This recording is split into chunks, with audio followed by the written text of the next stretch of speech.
Well, thank you so much, everybody, to be here, and it's a real pleasure and honor. When I received the invitation 2 weeks ago about being your guest speaker, I was very pleased, and I can tell you, for me, it's emotional to be here because it's a clear demonstration that with our party, we have now grassroots everywhere in every part of this country, and yes, French Canadian, Québécois like me are warmly welcome from coast to coast. I'm very pleased to be here at Nepean Riding Association. Thank you so much for your invitation.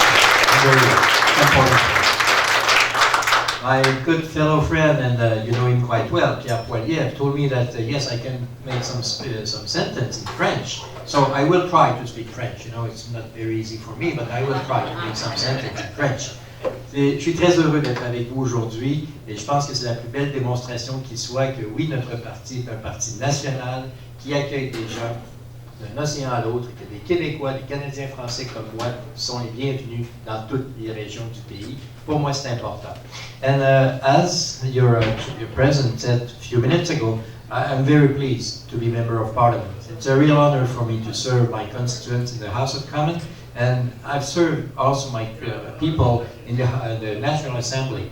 I served 7 years as an MNE from Chauveau, which is the suburb of Quebec City. And now I've been elected a year and a half ago or something like that on the federal level. But it's always good to be here, and to serve as best as we can.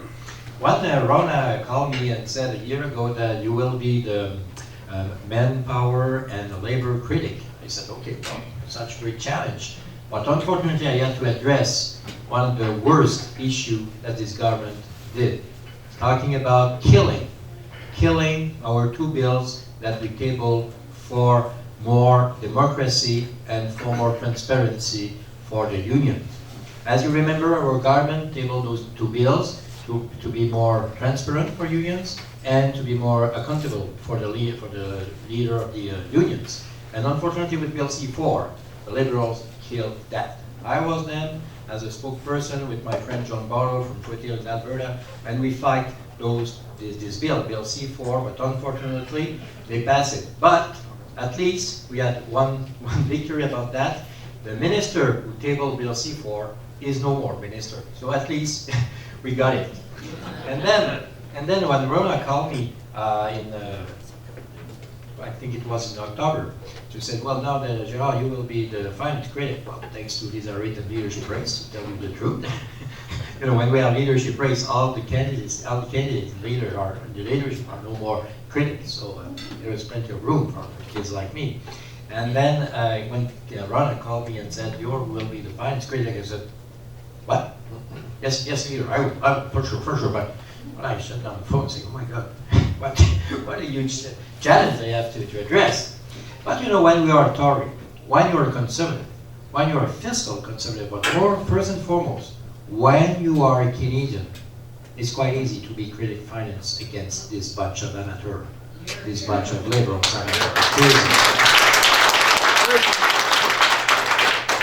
But you know, when you hate your adversary, it's the beginning of the end. You always have to respect your adversary. And I want to pay respect to Mr. Trudeau for one thing. He had the courage, even if it was all wrong, he had the courage to table deficit in his platform. And he got elected with that. But he was elected with tiny deficit. As used to say our Prime Minister, tiny deficit. 10 billion, 9 billion, 8 billion, and bing, getting back to zero deficit in 2019. The reality, all wrong. We're no more talking about small deficit of 10 billion. We're talking about 3 times deficit, $30 billion, and the zero deficit. The zero deficit, it was supposed to be in 2019. Well, based on the Minister of Finance, we're not talking about the think tank group, or we're not talking about the Conservative Party, we're not talking about the OLO. No, we're talking about the Minister of Finance. The Minister of Finance tabled officially, December report, that zero deficit will get back in 2055.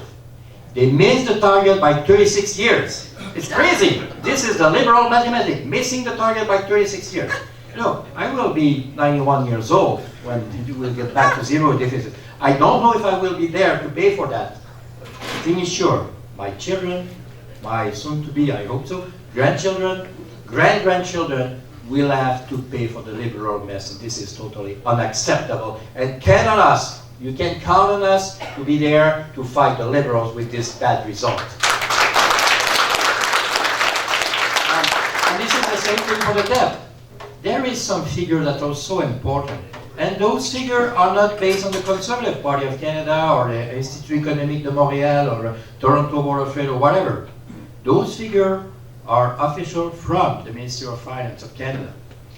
If nothing changed, the zero deficit, not the debt, will be in 2050 $1.5 trillion. $1.5 trillion in 2050, thanks to the Liberal. And like was the front page news of the Toronto Sun, T for trillion, 3 for Trudeau. But on the other hand, when we were in office, the same Ministry of Finance stated that if nothing had changed under the Conservative, believe it or not, in 2035 we'd have zero debt. Wow. Zero debt in 2035, thanks to the Conservative administration. $1.5 trillion of debt thanks to the Liberal administration. This is all wrong, and so this is why we are here to fight for you, to fight on behalf of you, and to fight for the future of this country, especially for the future of children and grandchildren. It is so funny to see those guys saying and talking a lot about, we are the family government, you know, we care about the family, we care about the children. For sure they care about the children. They will send the bill to the children to pay for the mess today. And so this is not new for the Liberal. This is not new. This is so typically Liberal. You know, this is John Turner and the Premier Trudeau invented the deficit in the 70s. But I can tell you this. Before that, we had deficit in Canada. And it was also under a Liberal government, but it was not the same case. Because we were at war at that time. And yes, for sure, when we are at war, we are at war. And so, by the way, I'm very pleased to be here with the Legion.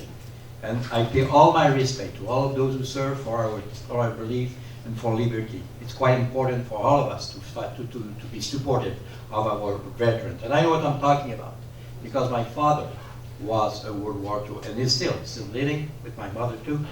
My father was a World War II warrior, and a World War II soldier. And we all have to pay respect to all of those people who serve so much, who give so much, that we have the chance to live in a free country. And so this is why also, when I was member of the National Assembly, the provincial politic, I was the one who lead the new renaming of the highway lead to the Valcartier garrison near Quebec City, l'autoroute de la Bravoure. I got the support of 7,000 people all across the province to give this name, and we got it because I'm not the one who got it. We all got it because we must be proud of our veterans, and always remember that we must be proud of our strong Canadian. Strong warrior Canadian who fight for liberty. Yes, I'm proud of them. So let's get back to history. I'm an historian, by the way. You know, I studied history at the school when I was young. And then, you know, we had deficit during the war, but it was normal. But after that, the Prime Minister fixed it, and the Prime Minister was Louis Saint-Laurent. Louis Saint-Laurent is the name of my writing, so this is why I talk about it, you know. For sure, Louis Saint-Laurent was a Liberal, but at least he achieved something great. He killed the deficit after the war, but unfortunately, Trudeau's father and Trudeau's son now recreated it.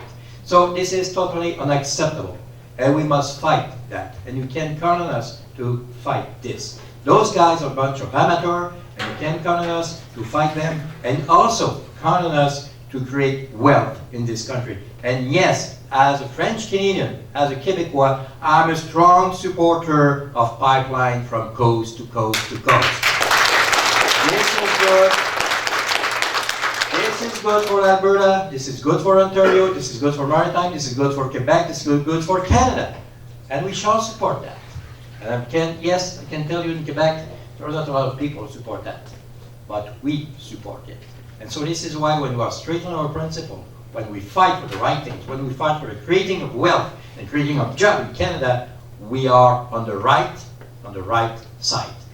So it's a very honor for me to be here, and I welcome your question on whatever subject you want to, and I even can talk about the time when I was 17 years old with a lot of hair, when I was member of the provincial the federal party, Progressive Conservative Party of Canada. I worked here, not on the Hill, as a summer employee at the Peace headquarters. This is where I had the chance, the honor, the privilege to meet for the first time Sénateur Le Breton. So it's a great honor for me to see you again a few years later, and very happy to see that you're still involved in politics. Quite important, quite interesting. And I think that the roots of your family get back to the John A. Macdonald days. Is that right? I think so. Great. That's fine. So, gentlemen, mesdames, messieurs, if you want any questions, go on.